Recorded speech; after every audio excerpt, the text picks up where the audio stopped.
It finishes then Tottenham 3, Southampton 2. Take a look at the shots that Saints had. 15 in total, 7 on target. Spurs, 3 shots, 3 on goal, 3 in the back of the net. Jose Mourinho's side through to the next round. This is what Mourinho had to say after the game. The best team lost, but my team deserves to win. Well, that's nuance.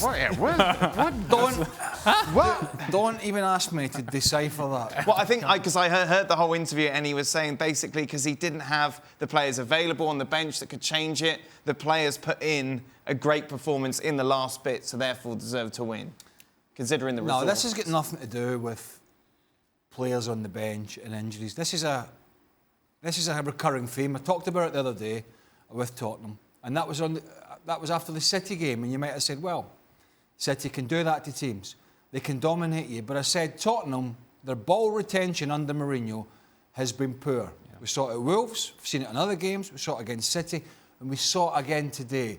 Their passing has been poor, and quite often they've lumped it up the field. They were dominated again today for long periods by a good Southampton side. They've been in good form. But they were dominated again, and I think whilst they've got that winning feeling in some games, it's a little bit like the time when Mourinho was at Stamford Bridge. They had success, but Abramovich, the owner, craved a different style of football. Right. And I think at the moment, Tottenham are seeing some results, but not a lot of football. As promised, Don is with us. Don, what did you make of this? Well, I thought Jose got very lucky. If you analyse what he done at the start of the game, he went with 3 centre-halves and 2 holding midfield players in a cup tie at home. I mean, straight away you're on the defensive. They didn't play well. Southampton dominated the game for the first 45 minutes for sure. And then for a good part of 15-20 minutes of the second half, until Jose then abandoned the 3 centre-halves, took Vertonghen off, put Jedson Fernandez on, went with a flat back 4, got Dele Alli on the pitch and started to chase the game. And that's when Tottenham started to look a little bit lively, when they're going forward with pace, with aggression, and started to create chances. But how on earth they've won that game 3-2 tonight, I will never know, because Southampton played really well and created so many chances. What about those people sat at home, Spurs fans, are saying, wait a minute, we've just beat Manchester City, we've come from behind to beat Southampton in a tough cup tie, yet those boys on FC continue to criticise us. Right.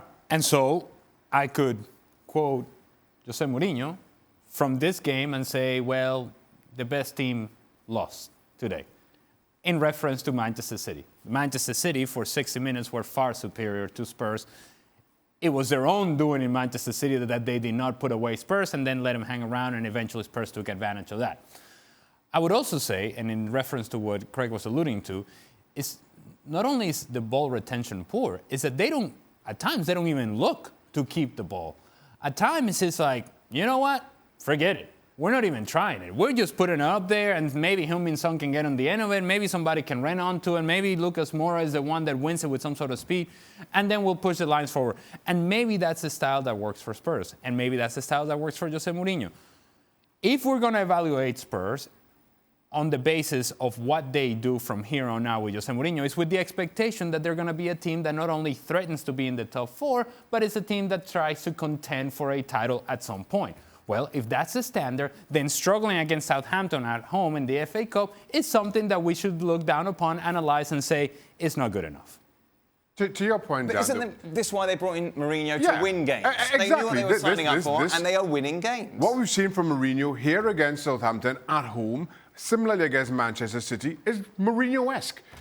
To your point, what Spurs fans are seeing right now in that they won the games, exactly what Manchester United fans were saying not so long ago, exactly what Chelsea fans were saying just before them, and we can keep going like that.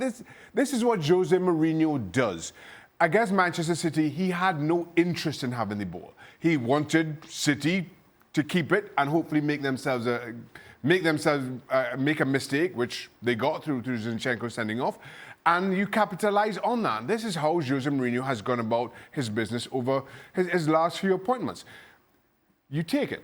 Well, if that's who you are and if that's what you want your club to be, you take it. But if you're neutral and you think that a club like Spurs with a manager like Jose Mourinho and his experience should do a little more, offer a little more, then I think you're right in the criticism as well. Just looking at that, almost just over 40% possession in this game today. Southampton away in the week before in the Cup or whenever it was, 40% possession away. City was less. And Norwich at home, the last game was 50-50. Norwich, the team at bottom of the league, 50-50. So what you're seeing here is he's not bothered about a possession-based game. And we kind of know that with him, but I don't think it can last. These kind of results, this kind of smash and grab, in particular the City game, I don't think it's got longevity. Right. And I think if you're a Spurs fan, you're looking at it thinking, yeah, I'm great to be in the next round and fantastic to beat City, but let's look at the big picture and how we played within the game. And it was pretty poor, and it was again pretty poor today. One of the reasons is, I think, Dan, is that amongst all these, call them the modern managers now, a lot of them want to press. So when they win it back, they're high up the field a lot of times, and they've got bodies forward. Him over his career, into Milan, Chelsea, wherever he's been, Real Madrid, he's been content to sit deep and defend deep and try and deny space. And I think when he's doing that at Tottenham, and Ali was touching on it, when they win the ball back, it's like panic stations, edge of your own box, boom. Right. Mm-hmm. And the difference between winning it back 20 yards and 30 yards from your own goal and winning the ball back 60 and 70 yards from your own goal is a huge difference in having availability when you do win it back with players around you. But to that point, the only time he had a team who could mount a counter-attack was with Real Madrid, where he had pace, where when you did win it back from deep, they can hurt you in their transitions. Everything else, and which has been my main sticking point with him, is everything else, you've been sitting, waiting and hoping for the opposition to make a mistake, or you get a set piece, and you know Mourinho who likes to sign big, tall, physical players, that's where he gets his joy.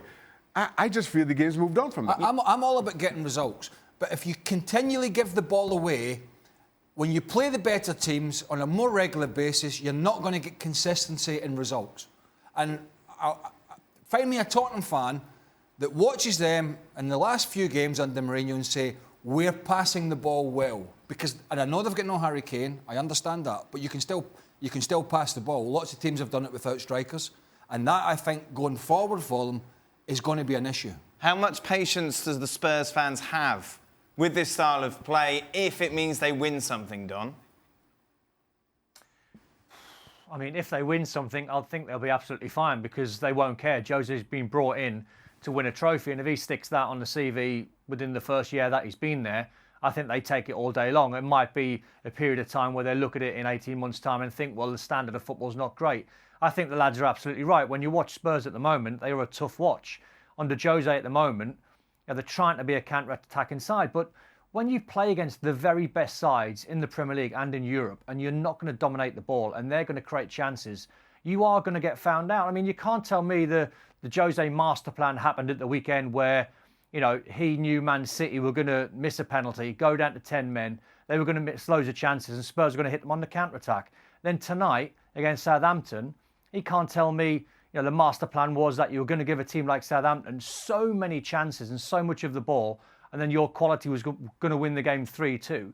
It's all a little bit, he's getting the job done, and that's absolutely fine for Tottenham fans right here, right now. But in my opinion, the bigger picture has to change, and that may be me, you know, it might be in a couple of windows' time if he brings the players in, because when you analyse what he's got in midfield, he's got two holding midfield players tonight that actually can't pass the ball. You know, Harry Winks is very limited on his distance. You know, he can only pass the ball 10, 15 yards. He's not a sprayer of the ball. Eric Dyer is a player that likes to sit and protect. He's a centre-half come hold a midfield player where he likes to protect as well. So it might be a window or two before he starts bringing in those type of players, because at the moment, they can't do it. You know, I think there's been a bit... I honestly think, Dan, there's been a bit of a sea change. And going back to the question you just asked Don, I think there's been a little bit of a sea change with the fans. In terms of what do they want? Do they want trophies? Is that the most important thing? Or is going to a game and being entertained the most important? They want success, don't they? Well, they want silver. Yeah, but I think that in my opinion, it has become less important because the chances of getting that success are slim. Getting to Wembley, say, to win an FA Cup, one game a season, or well, a cup final's one game, is obviously you've got to get there, opposed to 25, 30 games at home at your stadium where the football's dross. The downside being is what fans are paying now. They're paying every week more than they've ever paid, particularly in England. The prices are ridiculous. And they're paying that because they want to go and be entertained. But don't you think Pochettino, 5 years there, entertaining football, Yes. good to watch, didn't deliver anything. So Jose's come in and they are going to give him time because they're thinking, right, if this man can come in and we're playing dross football, but we can win a trophy at the end of it, then that's fine. I'll swallow it. I don't mind going and watching that. I don't mind paying to go and watch that because I want to be able to celebrate silverware. I'm not sure that's correct. I'm not sure that's correct these days because I think football fans demand a little bit more in the modern game for what they pay, and to go and watch something that's extremely mediocre for 9 months a year and then have a couple of weeks that's good. Maybe 25, 20, 30, 40 years ago that was fine. I don't think that's... And it's a big if as well. What you're saying is an if. Yeah. If you win something. And it's a club with a history of not winning a whole lot. And so to assume that then Mourinho just comes in with a magic touch and that changes overnight, I don't think that that's the case. But they got a good chance of winning the FA Cup. Well, here's the situation that people are going to run into as well.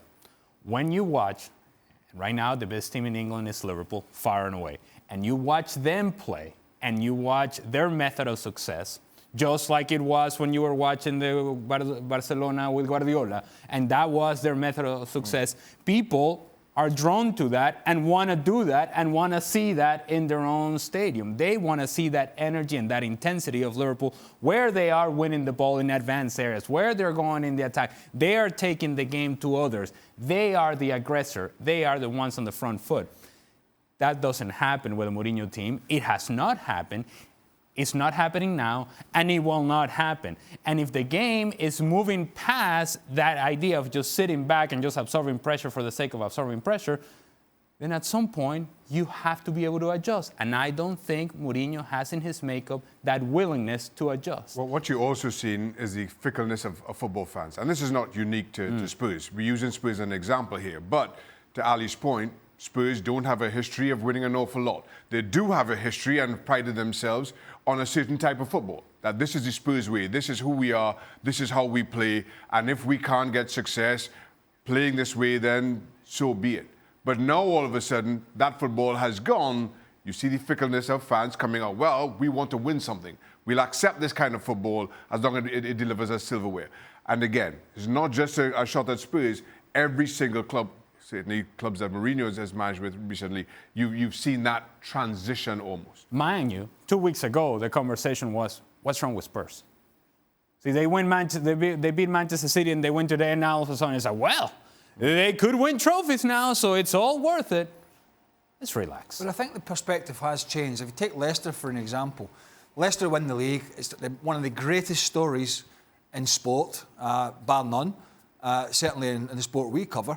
Then it all sort of unravels for Ranieri and Claude Puel comes in and there's a realisation the chances of that happening again are pretty much not going to happen again. But then the football becomes pretty dire under Claude Puel and Leicester fans are saying, look, we get it. We've had our big moment in the sun and it's not likely to happen again in our lifetime, but we wouldn't mind paying to go and see some good football because the football under Claude Puel in the end was rank rotten. And so the club made a decision that they'll go on a different route and, you know, they're arguably not going to win anything, potentially under Brendan Rodgers, but they played some bloody nice stuff. And I think for the football supporter these days, I think that's equally as important, particularly for certain clubs, than it is to say, here's a Carabao Cup at the end of the year. Thanks so much for watching ESPN on YouTube. And for more sports highlights and analysis, be sure to download the ESPN app. And for premium content and live streaming, subscribe to ESPN+.